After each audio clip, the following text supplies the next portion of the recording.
अवलिया घाट।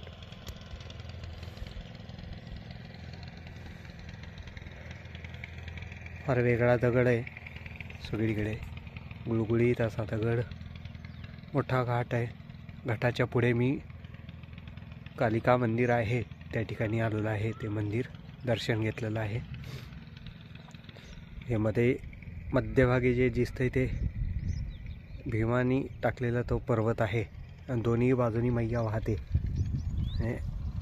इथून या बाजूला एक मैया आणि पलीकडच्या बाजूला एक मैया आहे आणि यामध्ये दिसतोय तो हा सगळा पर्वत आहे, तो डोंगर आहे जो भीमानी टाकलेला आहे, असं आख्यायिका आहे। आणि हा लाल दगड आहे सगळा मैयाच्या तटावर।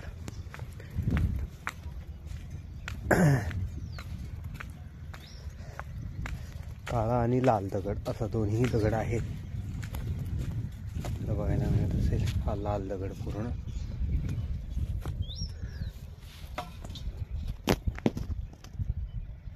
काळा दगड पलीकडचा, काळा लाल आणि गुळगुळीत दगड आहेत सगळे। खरंच खूप छान आहेत दगड, म्हणजे दगड पाहतच राहावं असं वाटतंय। अतिशय छान घाट आहे, मैयाचा तट आहे।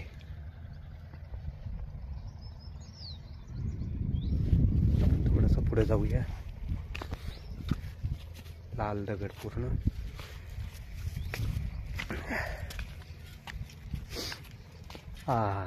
हे पहा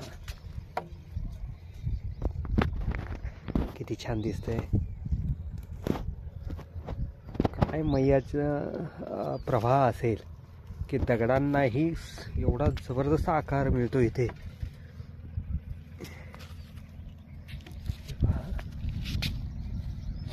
अशा पद्धतीचा आकार मिळतो, जबरदस्त आहे सगळा। हा लाल दगड पूर्ण, मैयाचा तट।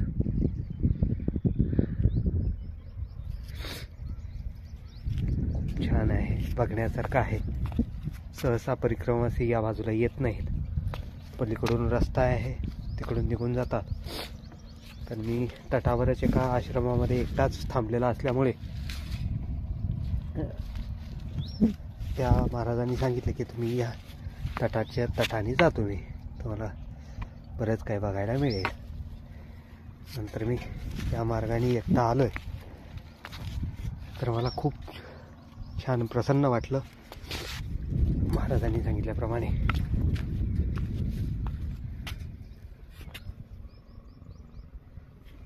असा दगड पाहायला मिळतोय।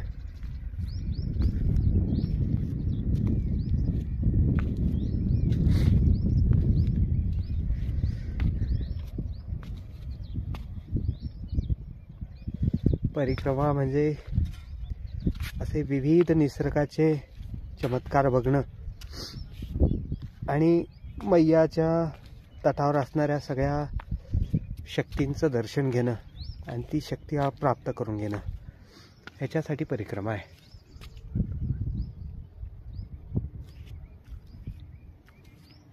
फार वेगळे वेगळे आकार मैयाच्या प्रवाहामुळे पडलेले आहेत। हा बघा आता आकार कसा आलेला आहे, तो माशासारखा आकार प्राप्त झालेला आहे त्याला।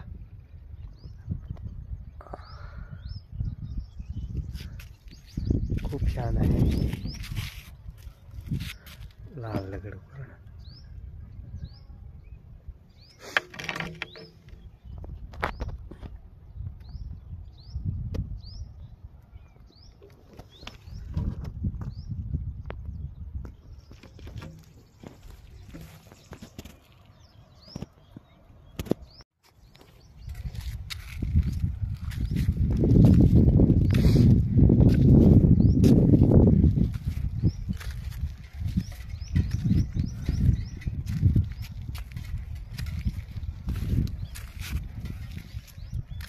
अतिशय छान दगड आहे। अवलिया घाट, त्याच्या पुढे आल्यानंतर थोडा सगळा घाट लागतो, खूप मोठा लाल दगड आहे सगळा। काली मातेचं मंदिर आहे.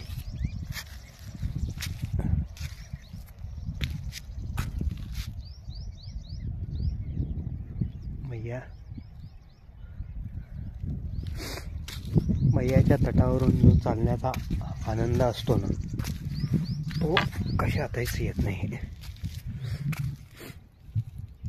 खूप छान आनंद मिळतो मैयाच्या तटावर चालण्याचा. हा लाल दगड आहे, लाल आणि काळा दगड दोन्ही मिक्स दगड आहे.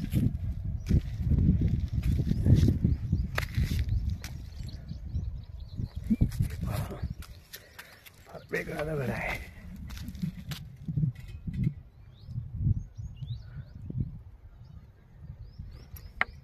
नर्मदे यार.